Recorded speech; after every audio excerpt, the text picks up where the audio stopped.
Hi, fourth graders. Today we are going to be reading chapter 8 of Hachiko Awaits.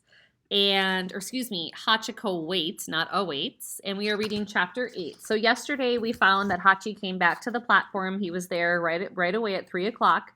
He was waiting for the professor, looking at every person to see if he could find him. Yasu is going to help the station master to take care of the dog. So here we go, chapter 8.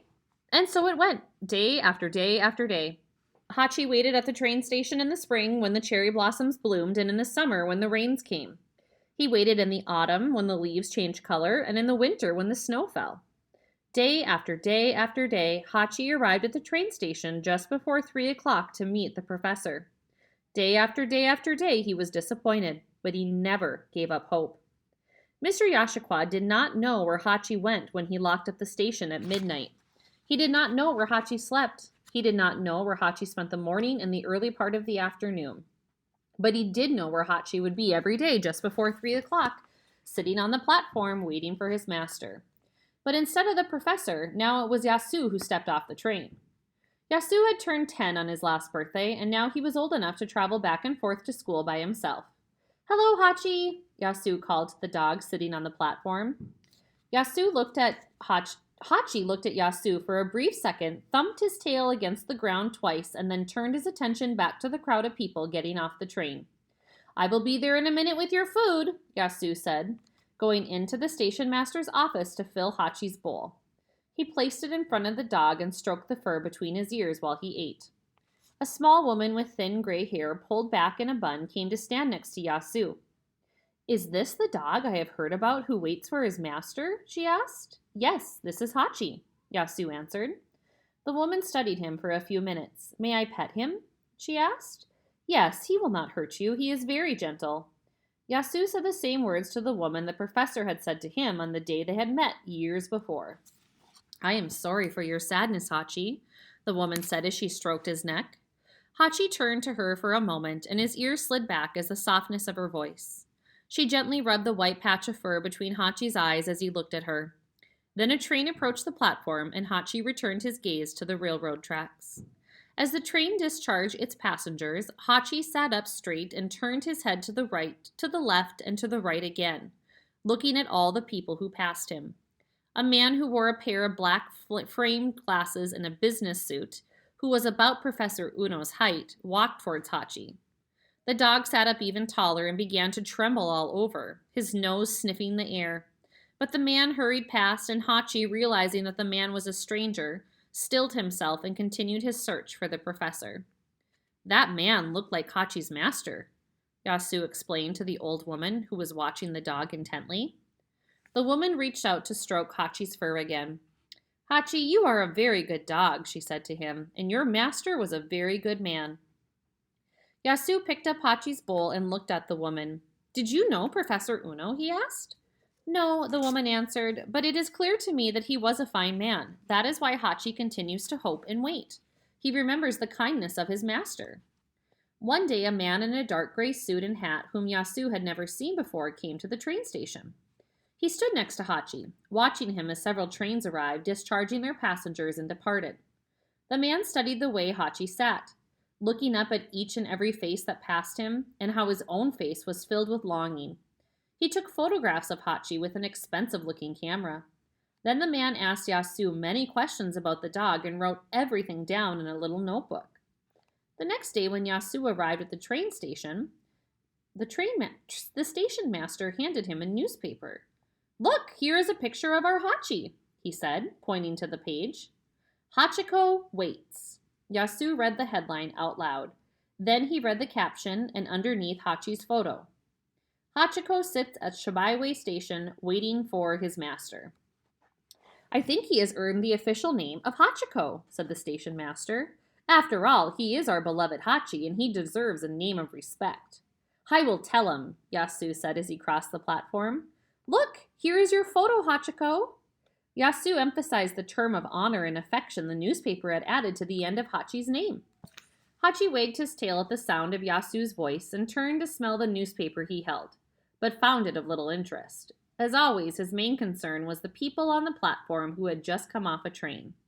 "And here is your new name." Yasu held the paper out again. Hachiko, the faithful dog. You are a celebrity now, Hachiko. From that day on, people from all over Japan came to see Hachiko, the famous dog who sat in Shibuya Station waiting for his master. Many people who had fallen on hard times drew strength from meeting him. If Hachiko does not give up hope, we will not give up hope, they said to one another. Many people stroked Hachiko's fur, believing that touching him would bring them good fortune. Those who could gave the station master money so that the Akitakin would not go hungry. Everyone who met Hachiko was moved by his loyalty and devotion. Years passed, and the station master and Yasu were as devoted to Hachiko as he was to his master.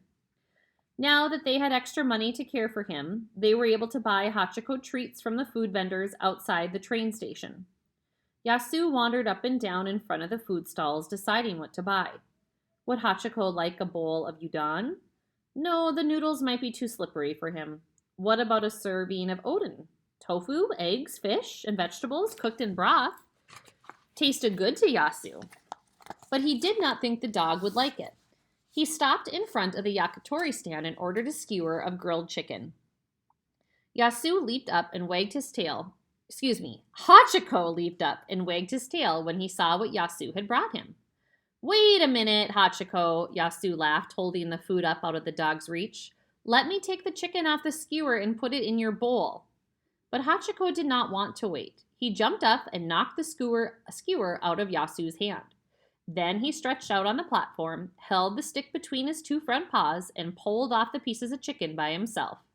How clever you are, Yasu said. I have never seen a dog do that. Yasu went downstairs to buy another serving of yakitori and asked the vendor to follow him back to the train station.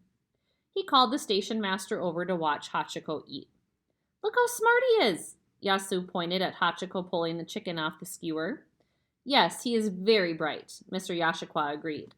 And he had an excellent teacher, the station master reminded Yasu. He may have a skewer of yakitori whenever he wants one, the food vendor said. You do not have to pay me for it. It is my pleasure. He watched Hachiko eat for another minute, then bowed goodbye and returned to his stand. Another day, when Yasu was a teenager, he and some classmates got off the train at Shibuya Station. Yasu, come play baseball with us, one of the boys said. I can't, Yasu said. I have a responsibility. He gestured towards Hachiko sitting on the platform. The station master was standing nearby. Go with them, the station master said. I will take care of Hachiko today. Come on, come with us, Yasu, his friend called again. We are going to the park. Yasu looked at his classmates, then he looked at Hachiko. The dog's brown eyes were so full of hope and so full of sadness. How could he desert him? I will meet you there later, he told his friends, after I feed Hachiko. Yasu and the station master walked over to the golden brown Akita. Mr. Yashikwa reached down to pat the dog's head. You are very good to him, he said to Yasu. Someday he will reward you. Yasu laughed. How could Hachiko reward him? You will see, said Mr. Yashikwa. I do not know how and I do not know when, but I know it will happen. I have a strong feeling about it here. He pointed to his stomach. Hachiko is a very loyal dog. You have treated him well, and I would be surprised if such a good deed went unrewarded. Time passed, and Yasu continued to help the station master take care of Hachiko. They gave him fresh food and water every day. They cleaned and brushed his fur. And most important, they made sure that everyone who touched him treated him with kindness. Mr. Yashikwa and Yasu used some of the money people had given them to buy a shelter for Hachiko behind the train station. Sometimes he slept in it, and sometimes he did not. Sometimes he arrived at the train station wet from the rain, or with bits of snow clinging to his fur. One day he sat perfectly still as a small earthquake rattled Shibuya Station. Day after day, month after month, year after year, Hachiko sat on the platform waiting. It seemed that nothing would ever stop him from meeting the 3 o'clock train. That's the end of our chapter.